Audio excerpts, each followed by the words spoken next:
I, Indira Anita Anand, do solemnly and sincerely promise and swear that I will truly and faithfully and to the best of my skill and knowledge execute the powers and trusts reposed in me as Minister of Foreign Affairs. भारतीय मूल की अनीता आनंद को Canada का नया विदेश मंत्री नियुक्त किया गया है।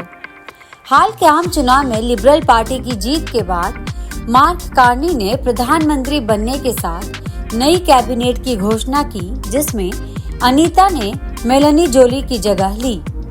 जोली अब उद्योग मंत्री हैं। आनंद, जो पहले रक्षा, परिवहन और सार्वजनिक सेवाओं जैसे मंत्रालय संभाल चुकी हैं, ने भगवद गीता पर शपथ लेकर कनाडा की पहली हिंदू विदेश मंत्री के रूप में इतिहास रचा।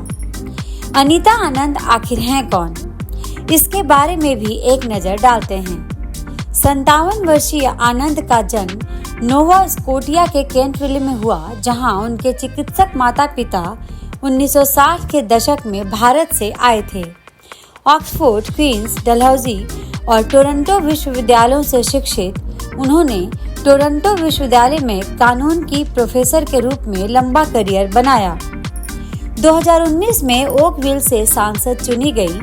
वह कोविड-19 के दौरान वैक्सीन खरीद और यूक्रेन सहायता जैसे महत्वपूर्ण कार्यों के लिए जानी जाती हैं। हालांकि रक्षा मंत्री के रूप में उन्हें सैन्य यौन दुर्व्यवहार के मुद्दों से भी जूझना पड़ा।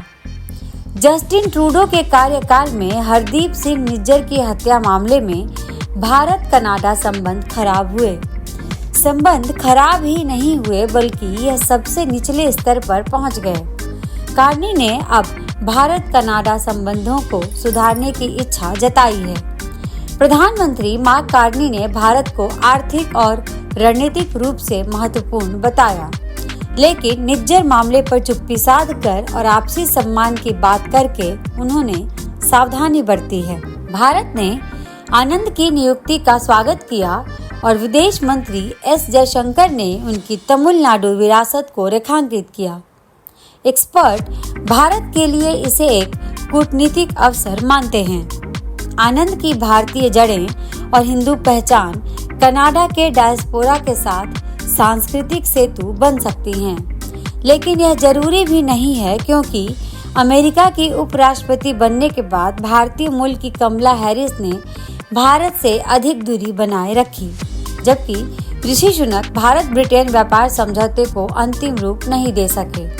ऐसे में अनीता आनंद की नियुक्ति से भारत के साथ संबंधों में सुधार की उम्मीद है, लेकिन एक झटके में सब कुछ बदल देंगी, ऐसी उम्मीद नहीं करनी चाहिए।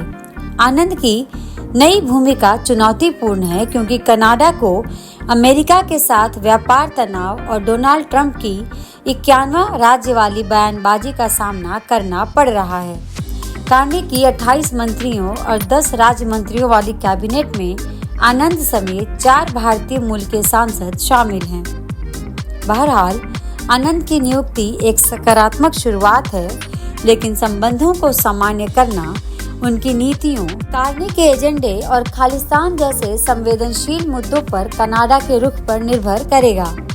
यदि कार्नी भारत के साथ रचनात्मक संवाद को प्राथमिकता देते हैं और आनंद अपनी भारतीय विरासत का उपयोग सांस्कृतिक और कूटनीतिक सेतु के रूप में करती हैं, तो आपसी संबंध दोबारा पटरी पर आ सकते हैं। हमारे इस वीडियो को लाइक, शेयर और चैनल को सब्सक्राइब जरूर करें। धन्यवाद।